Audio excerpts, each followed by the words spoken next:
Welcome back to episode 9 of Creator Conversations, where I have the pleasure of interviewing and just having a conversation with some of the most influential content creators here in this personal finance and credit card niche we find ourselves in. In our last episode, I had the pleasure of speaking with Anthony Venture about his love for live streaming on YouTube, our thoughts on Amex's weirdness lately, his credit card strategies as a whole, how he chooses to redeem his credit card points, and much more. In today's episode, I got to talk to another one of my good friends in the creator space whose videos you won't forget if you do see them, particularly because of his expertise in editing that a lot of us just don't have. That, of course, being Joshua Butler. Not only do we talk about his experience of working on YouTube full time, but we also discuss some of the best cards on the market that you often overlook, his 20 plus credit card setup and how he uses those cards, how he redeems his points with his player 2, and of course, much more. Before we dive in, I do want to switch it up a little bit and ask y'all to please consider leaving a like and subscribing to the channel up front this time, because I do know that these videos aren't for everybody, and in order to help me get them pushed to people that actually do want to see them, having these kinds of videos engaged with early on is really key. And while you're down there, think about clicking that join button if you want to become a member of the credit club. That way I never miss one of your comments and can give you a valuable answer each time. And with that being said, I hope y'all enjoy this one as much as I did. And without further ado, I'd love to welcome in Joshua Butler to our conversation here today. Joshua, how's it going? Hello there. Thank you, Spencer, for having me on. It's going well. It's going Awesome. well. YouTube's going well. Yeah, So. I don't know if I've ever actually called you Joshua, so that was a little bit of a weird start. But yeah, most people don't, but yeah, for Well, formalities, I do put it on there as Joshua. Awesome. Well, now all your subscribers know to just call you Josh. But yes, sir. Yeah, I think a really natural place to start all of these conversations is just to ask you how and why you got started on YouTube, because I know everybody's journey is completely different. So I always like starting with that and just let you take it away with that first question. Yeah, so I mean, me, like a lot of other people, we got into watching Graham stuff and we saw the success he had on YouTube, and it really worked out for him. And I'm like, oh, I can do that. No problem. So I think it was back in 2020, I made a handful of videos. I had just started like working from home, and I was like, oh, I'm here. So I had a little more flexibility, and I made a handful of videos, like 11 videos. I went pretty hard at it over like the course of maybe 3 months, and then I just burned myself out. It was like I was up till like 2 a.m. and had to go to work in the morning, and I burned myself out. So then I took like a little break for maybe I don't know, 6 to 10 months or something. And then I picked it back up again, and I tried to stay as consistent as possible. And I mean, why I started, I always liked photography and videography, and I love personal finance and credit cards, so I really thought it was a good fit. And I don't know, I never really like enjoyed being an employee, so I always wanted to start my own thing. And I think this platform really gives people the freedom to be their own boss babe. And and yeah, so I started with personal finance and credit cards, but then I realized that wasn't really like working. So having that mixed audience was really challenging, because I would make personal finance videos like about different retirement accounts and stuff like that, dividend investing and stuff. But those videos would do okay. They'd get a little bit of views, and my credit card videos would just, outshine them like crazy. So I actually had the vidIQ guys do like a free little audit of my channel. And they're like, listen, you got to double down on this credit card stuff, because that's what's really like doing your channel good. Yeah, that's super interesting. Because vidIQ, I think, is also like a shared experience that a lot of us have. At least me. I know I've always watched their content. I tried to get my channel reviewed multiple times by going to their lives, but never happened. That's I tried for like weeks and weeks, and finally one day the claw got me or whatever. Yeah, that's awesome. How long ago was that? That was, I think it was last May or June, so 2022. So yeah, a little over a year ago. And since that point, I pretty much doubled down on credit card stuff, and just it was so much better better for my channel. Yeah, I'm curious too, going back to your love of like photography and everything. Have you ever considered, like, I guess what prompted you to only do like the finance stuff? Because I know people that have a big passion for that might do something completely different. Like maybe you went super hard on the travel side because you're a good videographer and photographer. Like what prompted you to do like the talking head, like credit card type of content compared to other types? Or have you tried other types? I tried gaming for a little bit, but I didn't really go too hard at it. I wasn't really like traveling much, like nothing that people would want to see, like local trips around the States or whatever. But I really just had a love for personal finance, and I realized it's something that a lot of people don't really pay attention to. You know, they spend their whole careers working, and I know people in their 40s that just have nothing saved yet. So I'm like, Yeah. okay, if I can help these people, you know, navigate things, I think that would be rewarding for me.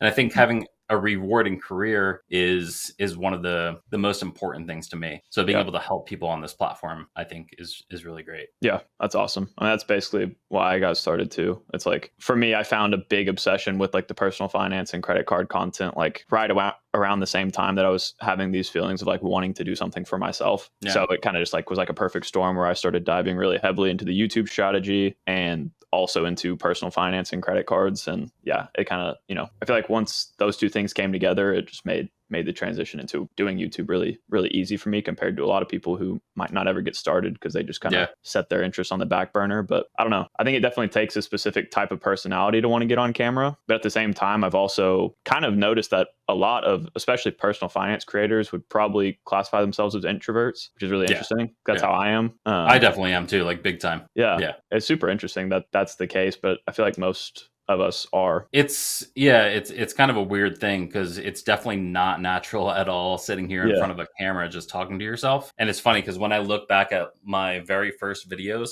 I was talking so slow that it just makes me uncomfortable. Like I go back and I just cringe.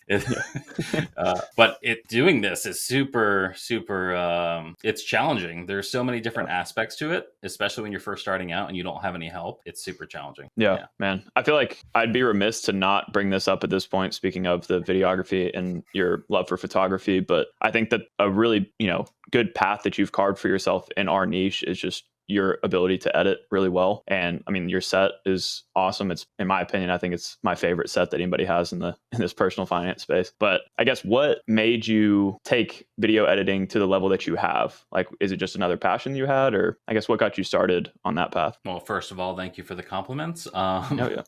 I spent probably an ungodly amount of time researching editing and like testing things out. I had never really edited anything. I took a TV production class in high school, but other than that, it's that's all I've done. I mean, it's just all research, pretty much just on YouTube.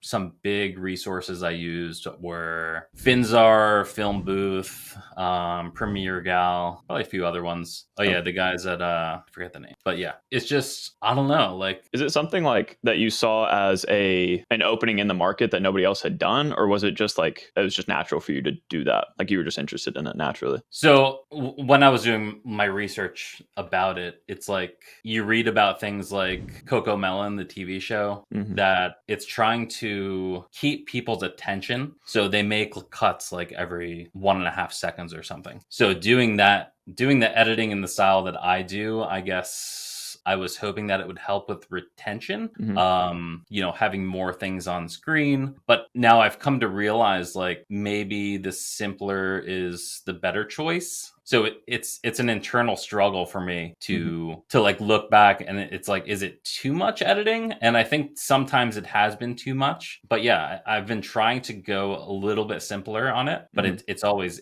tough because I look at this and I'm like, will I get bored at this point in the video? So I think like editing after the fact can kind of help retention. Yeah, it's also just I think you've also made a name for yourself at this point for being a really good editor, which people come back to watch your videos for. Like they already kind of know what to expect when they see your videos. And it's funny that you mentioned all those people that you watch for editing tips because I've watched them all, but I watch them from a perspective of like, well, this is cool to see how good somebody is at this, but I couldn't do this myself. Like that's my mindset on it. So it's really interesting to see that you just like, I mean, it's just a natural tendency for you to love that kind of work, which I think is really awesome because not everybody has that. And I think it's something to double down on. Whether you make it simpler or not, I think that your editing still will stand out compared to others. But I feel like I had to at least mention that or ask about it because Thank you. It's really impressive. So, but yeah, I also wanted to go back to, you mentioned at the beginning of your channel, you're posting general, personal finance topics. And I know a lot of people in the credit card community specifically want to eventually maybe transition their channels into being more general personal finance. So how does that play into your overall strategy? Are you planning on making more general personal finance videos or staying within credit cards, or have you thought about that yet? I think about it every day. Because you still do post general, like every once in a while, like you made your net worth video. That was good. That's really good. But it's just so weird to see how they don't perform. Sure, it Like was our really credit cards. good, but it got 500 views. Yeah. It's so weird. You know? Yeah.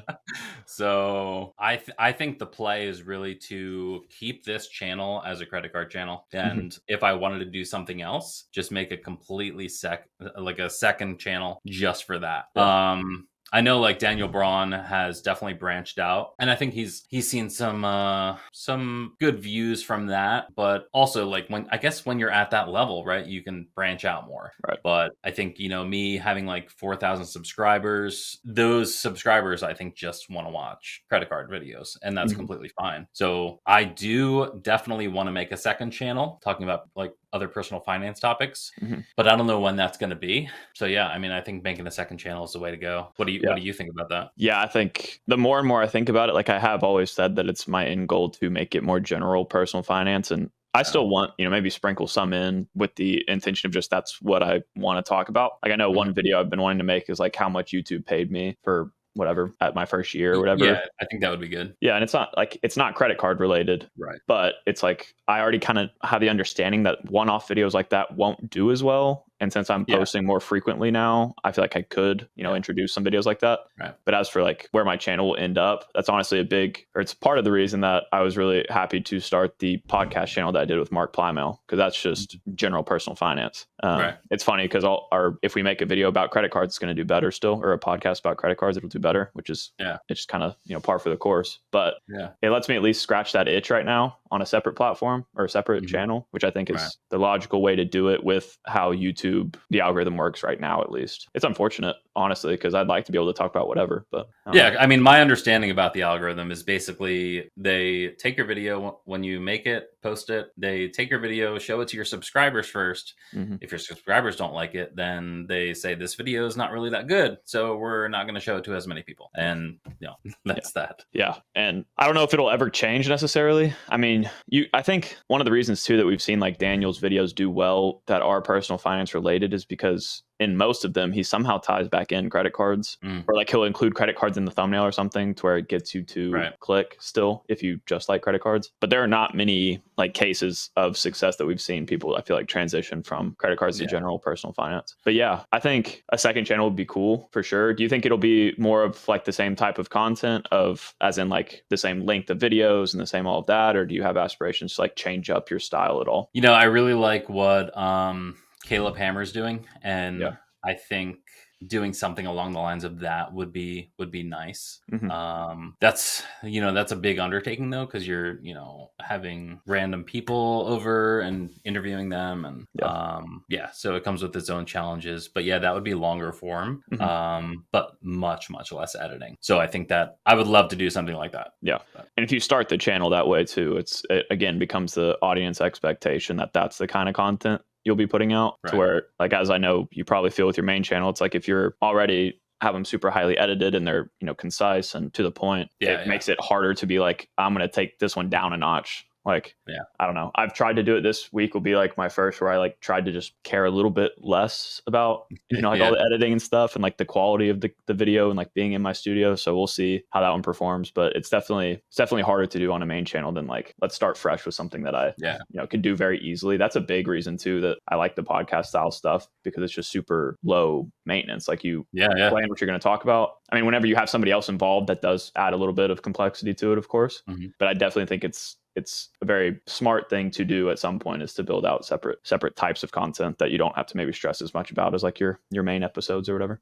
But I think now's probably a pretty good time to just transition to a little bit of the credit card topics, and we'll come back to some of the more general YouTube stuff later. I think the logical place to start there would just be to maybe have you explain a little bit about your overall credit card strategy. You don't have to go through a whole what's in your wallet, but just like where you stand on that, team cashback versus travel, what types of credit cards you have, because again, everybody's is a little bit different. So I like hearing it. And I know the audience does too. So I started definitely like heavy cashback.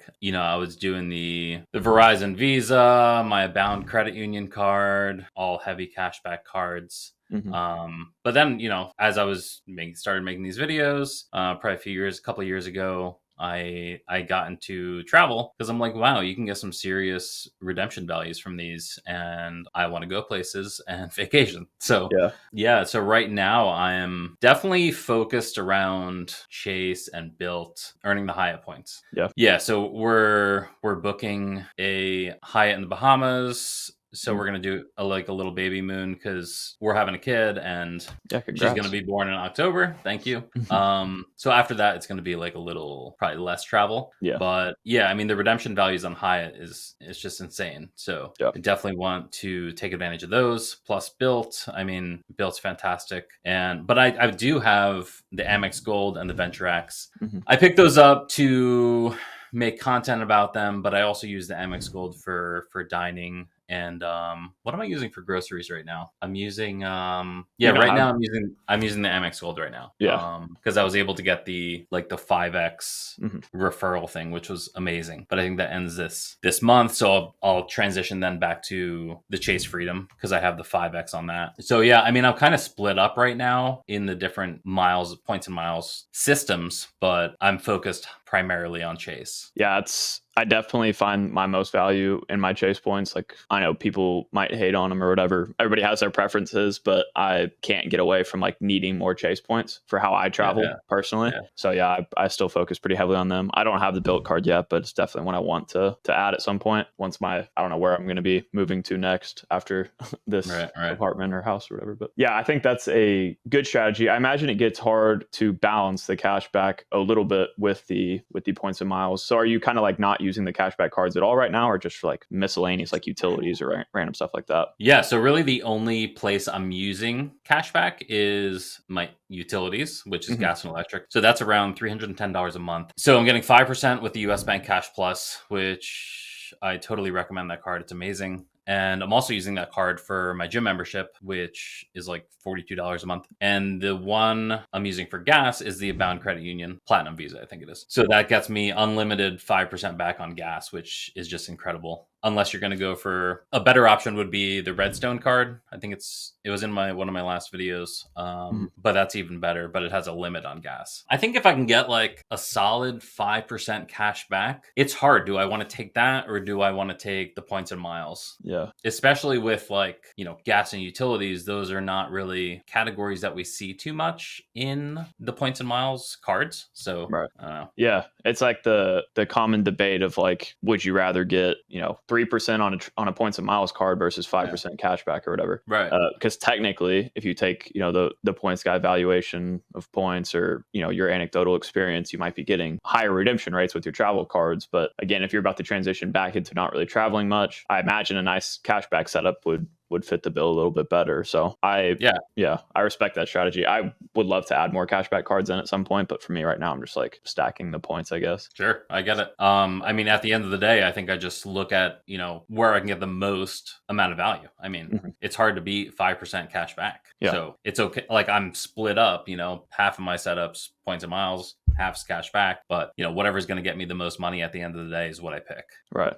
Yeah. And I've seen, I don't know, I imagine maybe you saw my video about the redemption I did for my MacBook Pro with my Chase points, which that was a massive redemption of Chase points. But I'm starting to see now like how valuable just cashback in general can be. Of course, I did get an elevated redemption rate on that because of my Chase Sapphire Preferred, but like that redemption so far is, garnered me the most value out of probably any redemption I've done because now I use it for work and it's like my workhorse computer. So I think there's definitely something to be said. I don't know. Lately on my channel, I've kind of been trying to introduce video topics for just like normal people. Like I feel like a lot of videos that we make on credit cards are for like aspirational trips and like massive redemption values, but that's just not the case for most people, Yeah, and that's the thing. Like most everyday people that you talk to are going to be like, I just want a cashback card. Like I don't care about the points and miles. But I don't know, like most people that are watching these YouTube videos may be on the points and miles side. That would be an interesting poll, I guess. But yeah, I mean, most people I talk to every day just care about cashback. Yeah. There's a very select number of my friends that like I've recommended. Well, first of all, I recommend Chase cards to everybody because they have that flexibility of being cashback or travel. Yeah. I talked with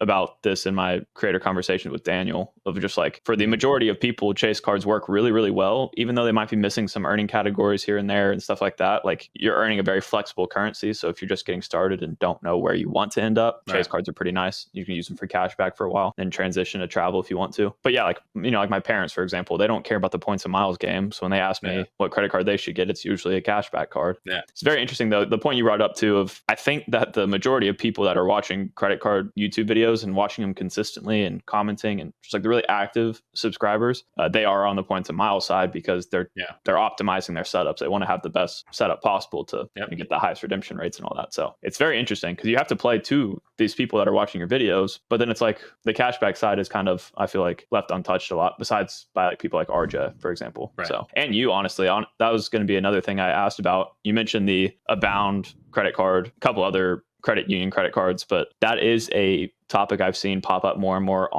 in the comments of my videos of people wanting to hear more about those types of cards. So I guess, can you just explain, I guess, your affinity for credit union cards and like why you've talked about them so much on your channel? And yeah, I mean, at the end of the day, I think they can provide a ton of value. They are just, I guess, a pain in the butt to apply for because you usually have to pay like a $10 membership fee and have $5 in their savings account, and it requires you to actually open an account with the credit union. Most of these credit unions are available to everyone, so that's why I make videos on them, because anyone can open one up. But there's some real hidden gems out there, and like I feel like I have to include those cards in my content, because if someone can get 5% like unlimited 5% back on gas, that's so much value there. Like that card's gotten me hundreds of dollars, and it's no annual fee, and it's it's a keeper card for me. It doesn't even have a sign-up bonus.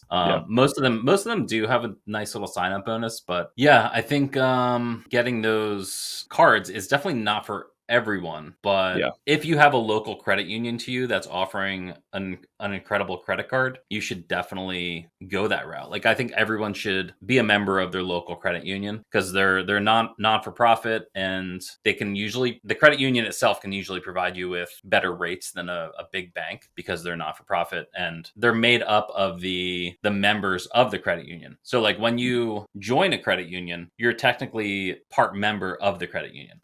So I don't know if people know that, but so yeah, like, even for when I bought my car a couple of years ago, I was able to get like a 2.5% on a used car, which was probably like 1% lower than anyone else was offering.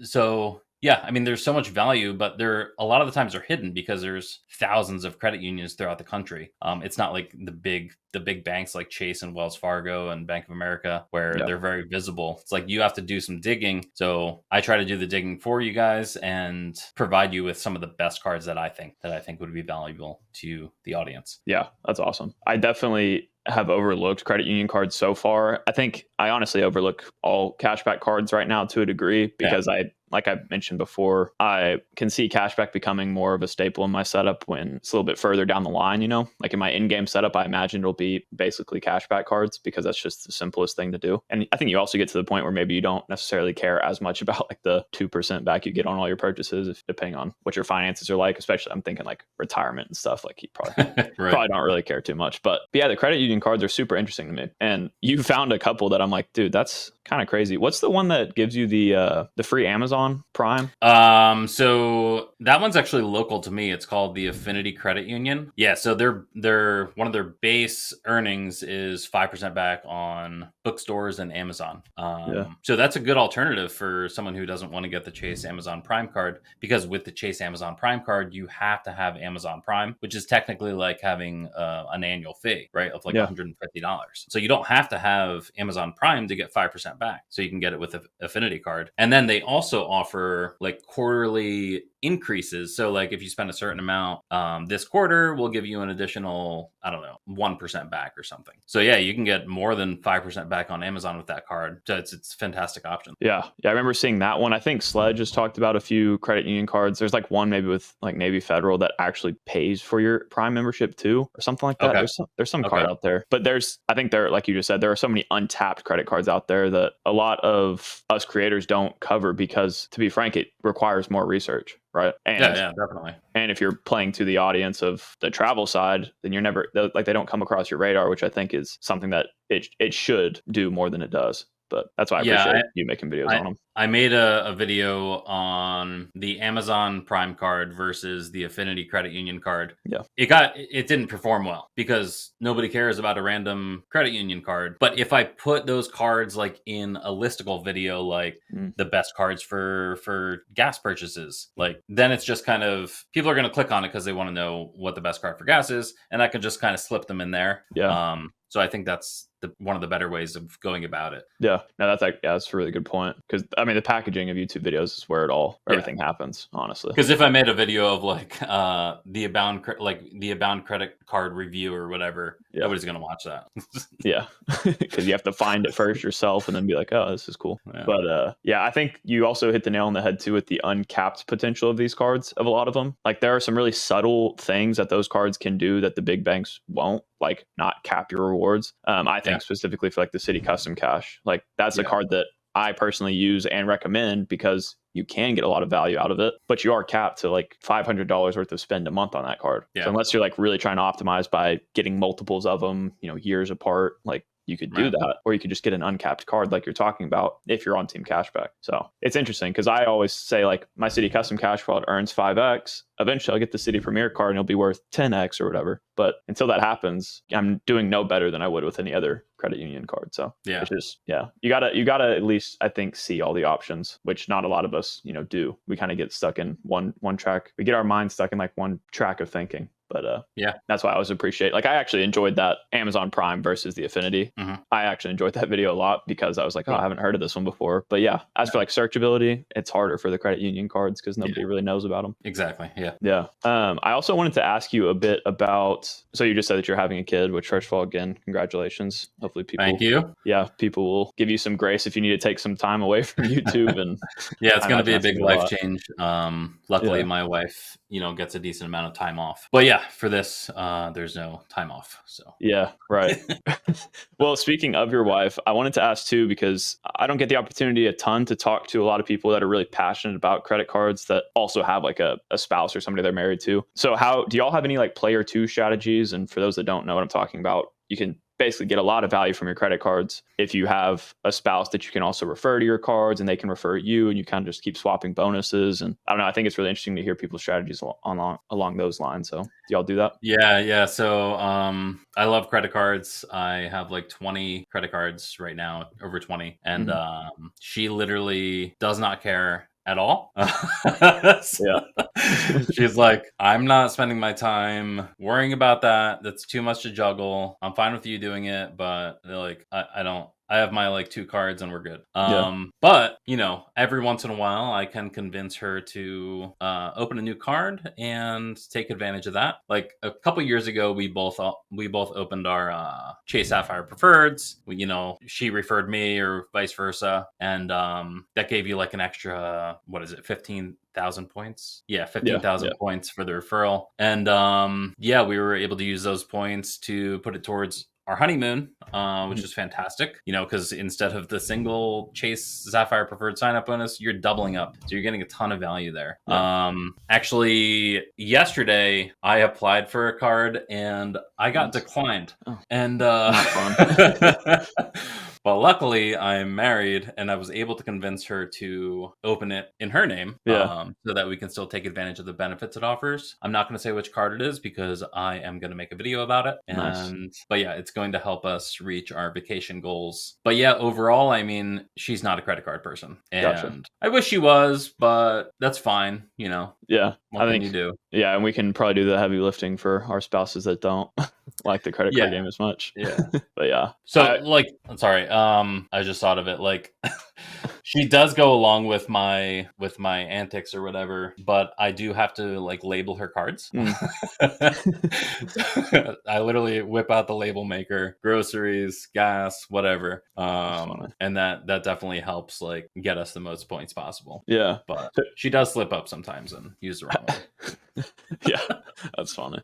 Do you add her as authorized users to your cards, or is it like she actually applies for her own? Yeah, so there's been quite a few that she's the authorized user on, like the Amex Gold and a couple other ones. But yeah. I mean, since we got married, I've been adding her as an authorized user. Yeah. Gotcha. Yeah, I know a lot of the welcome bonuses too, especially with like Amex cards, will give you extra points if you add an authorized user card and spend like any amount of money, really. So Yeah, I think I didn't really realize that at first with the Amex Gold. So during the application, I added her, but I realized I should have maybe added her after the fact. yeah. Because those offers do pop up from time to time. Okay, yeah. So I didn't know if that would trigger it during the application. I guess that's good data point to have. Yeah. Yeah, interesting. So how many credit cards, I guess, do you have right now? And then how many does she have as well? Separate, I guess, not authorized user cards, if you know So that. I think she probably has like six or so, which is, Yeah. for a normal person, that's I guess pretty high. Yeah.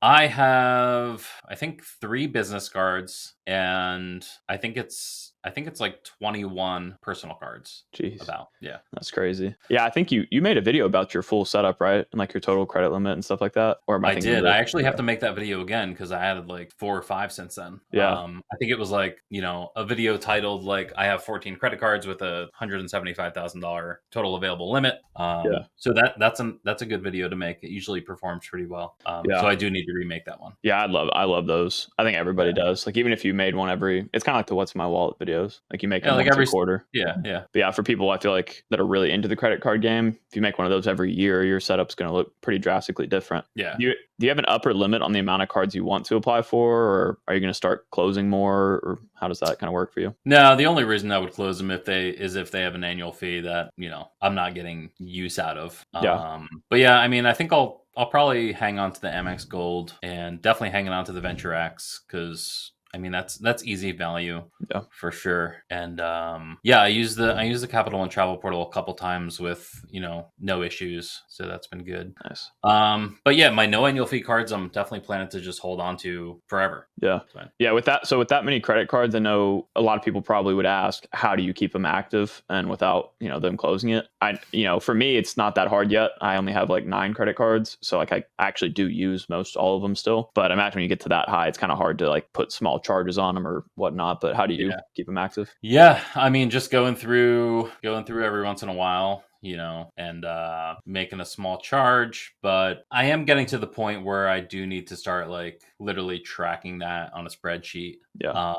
Right now I don't. Usually they give you a warning that they're going to close the account. Not always, but typically they do. And I think it's usually like 6 months to a year of inactivity. So it's not too bad. Like ones that I don't use right now, like I have 2 Chase Freedom Flexes. I usually only use one. I have the Discover card that I use once in a blue moon. So but yeah, there's a handful that I just never use. But yeah, I mean, thanks for bringing that up because I should really start tracking that on a spreadsheet. Yeah. No, I bet it gets tough. Since I'm going through a moving process this weekend, I'm like trying to swap all of my addresses on like all my credit cards and all that stuff, and it's so difficult. So I need to like I don't know how it really works. Like I don't do like paper statements or anything, so if my mail got shipped here, it's not the end of the world. But when you have like 21, I imagine it gets pretty tough because I have cards with I think like basically just 4 lenders, like the 4 main lenders of Chase, Amex, Capital One, and Citi. But with 21, you probably have, and you have the credit union cards and stuff like that. So I imagine it gets tough, but I don't know. I don't have the experience yet. Yeah, a lot of them I got when I moved into where we're living now. But yeah, so there was one point where I wanted to change my name on the card because I had it listed because I used to put Josh for everything, but that's not my legal name. I wanted to change it from Josh to Joshua. So I had to actually like go into the bank and do those. So I had to go into a Chase and a Bank of America, which was a pain in the butt. Yeah. And my wife's also had to do things like that because when she got married and took my name, that was a pain for her too. So yeah, I mean, it's just a pain in the butt. Yeah, I imagine so. I guess you kind of already mentioned this, but if you had like, I guess we could say like anywhere from like 3 to 5 credit cards, but what are like the main core credit cards that you use on a daily basis? I know you mentioned the Venture X, the Gold card, and the Built card. I think are like the main 3 I can think of right now. But do you have any others that are like staples in your wallet? Yeah, so for like everything we can't find a category for unless we're trying to hit a welcome offer, which we are going going to be, trying to do now is the Venture X. We're Yeah. we're putting everything on that. I do have my business spend, which usually put on the ink card, the unlimited 1.5%, 1.5x. So all business spend goes on that, unless it's like an Amazon purchase, then I'll use my Prime business card. And then for groceries right now, yes, we're using the MX Gold. And I switch back and forth between the Built and the MX card for dining. Sure. I do prefer the Built points, but getting an extra 1x with the MX Gold is beneficial. And also with the Built card, you do have to make 5 transactions per month. So I make sure to hit those with the Built card first, and then I'll transition over to my MX. Yeah. And then what else is there? I use the Abound Credit Union card just for gas, except for this quarter because I'm using the Chase Freedom Flex. Because I'll definitely prefer those Chase Ultimate Rewards points over the cashback because it's 5x versus 5%. US Bank is utilities, gym membership, and yeah, that's it for that card. Yeah, that's pretty much all I use. Yeah, it seems like a good lineup. And then, of course, like you said, I know a lot of people, including myself, most of the time are spending towards a welcome bonus, which that just becomes, at least for me, like my everything card. I've stopped switching like utilities to it. It's like I try to take those numbers out of consideration now, which is sometimes hard to do just because it gets annoying. But like I try to still line up with bigger purchases. And right now I've kind of been gardening my 524 status anyways. But I know for the most part, people will just have another bonus they're spending towards, which kind of makes your whole setup, doesn't really you don't really use it for that amount of time. But and I also use the Verizon Visa for just Verizon Wireless and my Fios bill. That's a tough one because if you have Verizon Wireless, you can get the Verizon Visa, which is a phenomenal card. It's such a good card. I mean, I think it's like 4x or 4% back on grocery, 4% back on gas. And then Verizon has this thing where you either pay with a checking account, debit card, or the Verizon Visa, and then you get a discount on your bill. So if you pay with any other credit card, you won't get that discount. And it's like $10 per line. So it's like $20 a month in discounts for my account. The only thing is it doesn't have cell phone insurance. So, do you save $20 or do you use a card that has cell phone insurance? So that's a tough call right there. But yeah. That's actually I didn't realize that. That makes the Verizon card interesting. Because I guess if you have Verizon Wireless, I like how that. I've always I think Proud Money was the first channel I saw that mentioned it, probably because he's more on the cashback side. And I was like, wow, that's actually a really cool card. I don't use Verizon, but it seems pretty cool. But yeah, the fact that they don't give you cell phone insurance is kind of like a catch-22, I guess. Yeah, it's funny. Yeah. But yeah, I really like your setup. I think it's cool that you can mix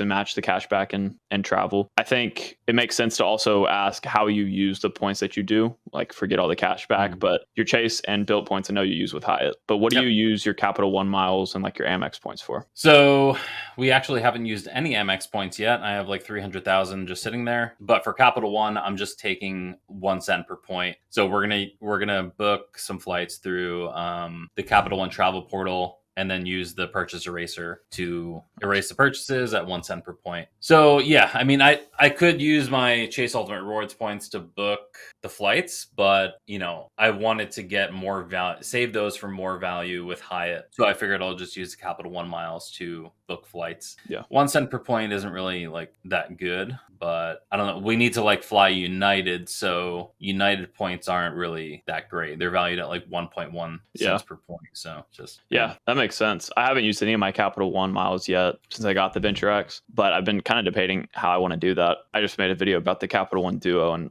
through that I've realized like the real only way to get value from it is by either using their international airline partners or by using alliances with those international airline partners to book domestic flights, which is a lot of work, but you can get a lot of value. So I going back to what I said earlier about the taking a lower redemption rate on my MacBook Pro, these days I really just don't see any issue with just doing a redemption that saves you the money. It helps you book a trip that you wouldn't have in cash. Like that makes the most sense to me. Right, because we want to do this little baby moon, like 4 days in the Bahamas, but we don't want to spend cash on it. Yeah, we're going to take a little bit of a hit on the valuation of the points, but it is what it is. It's fine. Right. Like I'm getting 2 cents per point in the Bahamas. Yeah. I mean, that's just it just makes for a good experience too. That's what I love about the credit card game and the travel side is like, it helps me to take trips I wouldn't have otherwise because I didn't want to have to pay cash for it. Yeah. Like we wouldn't have spent $7,000 on a hotel. Right. We would have probably stayed for maybe 4 or 5 days instead of 9. So. Right. Yeah. That's why I love the travel side of it, but it's really hard to beat that simplicity of cashback, especially as time goes on and you want to just kind of simplify things. But yeah, I guess I wanted to circle back to some YouTube stuff here as well. I know you mentioned now that you can't,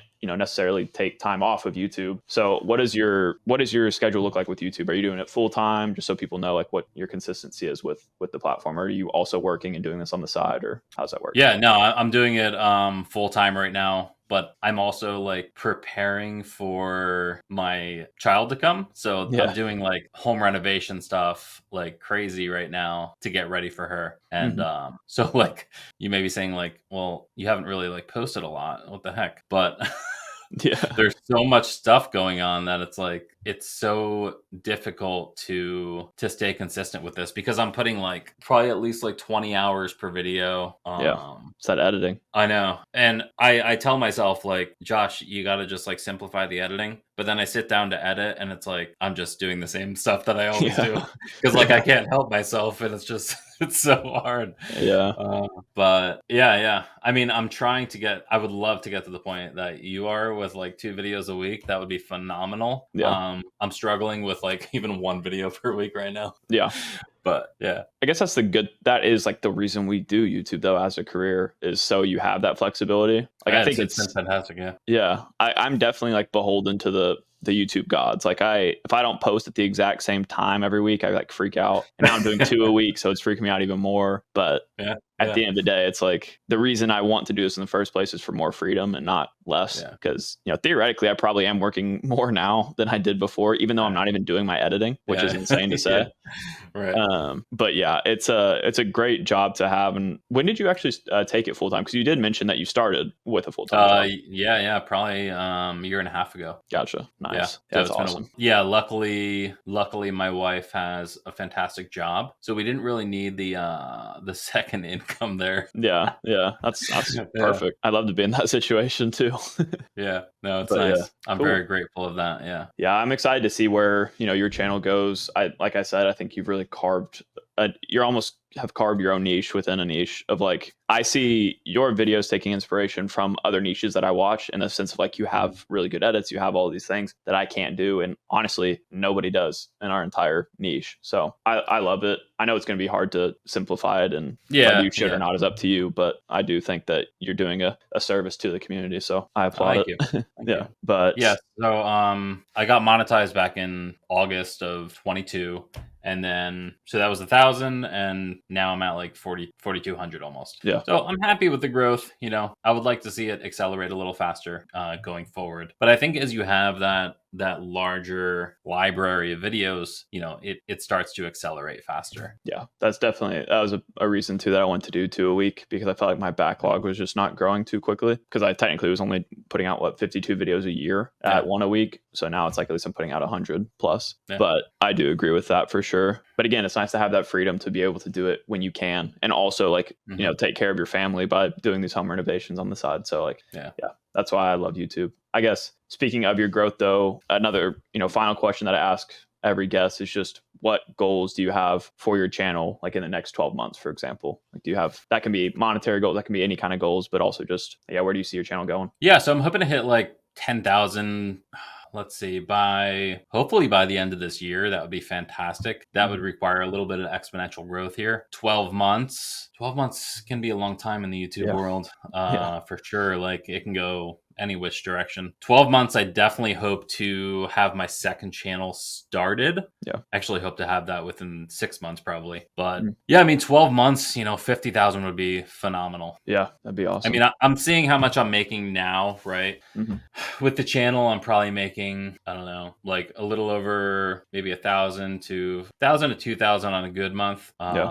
So if I can take that and 10x it, phenomenal. That would be great. Exactly. That is definitely my goal too. Is just like, I mean, basically it's just to keep growing, right? You stay consistent and you continue to bring an audience to you. And everything kind of just falls into place. But it's definitely hard to predict where your channel will be at in 12 months. But I do like to ask that question to hear like what people have planned, outside of just the metrics. Like, for example, your second channel. Do you have any other projects on the back burner you're thinking of bringing up, or like just kind of keep trucking with the credit card stuff and then introduce the new channel? Yeah, just getting to at least one a week with the credit card stuff, and then hopefully the new channel. Yeah, that's Yeah. awesome. We'll have to have you back on whenever you start your new channel. Give a little Yes, sir. promotion to it, and I'll be watching those videos, of course, and hopefully everybody here will be as well. I think there's a massive overlap between the credit card community and the general personal finance, but Yeah. for whatever reason, it doesn't work that way on YouTube. Yeah, and I don't think it's the individual, viewers' fault. I think it's just the algorithm and Right. how the algorithm works. Yeah. It's not conducive for that. Exactly. Yeah. Well, do you have any final things you want to talk about? Final words of wisdom for people? I know we're coming up on like an hour of filming here, so I want to respect your time and get you going. I think if you're thinking about starting a YouTube channel, you definitely should. I think pretty much anyone can really learn all these different things that go into making YouTube videos. It's very rewarding. It's definitely a rewarding career path. And yeah, I mean, if you want to start, you should just start. And as Think Media says, just press record and you'll be on your way. And if you aren't already, definitely subscribe to Spencer Johnson. No, we're going to have to subscribe to Joshua Butler, actually. You already got me before I recorded my outro, but I'll have to mention it again for you. But yeah, of course, I will be linking everything of yours down below. So any other socials that you have. I know we could keep talking for a while. I wanted to ask you a little bit about maybe your shorts or like your short form content, what your thoughts are on that. But we got so much to talk about. We should do another episode at some point. But I appreciate you being here today and taking the time to talk to us. And again, congratulations on your kid. And hopefully all of that goes well. And we'll be talking to you soon. Awesome. Thanks, man. If you're one of the few that made it to the end of the video, thank you so much for watching all the way through. I assume if you're a true fan, you already left a like and subscribed to the channel a while back, but just in case you forgot if you did or not, please be sure to go ahead and check that down below. And of course, while you're down there, consider joining that membership as well. With that being said, if you do want to see more episodes of me talking with other creators, be sure to click into this playlist next. And of course, as always, Odin and I will catch you guys next time.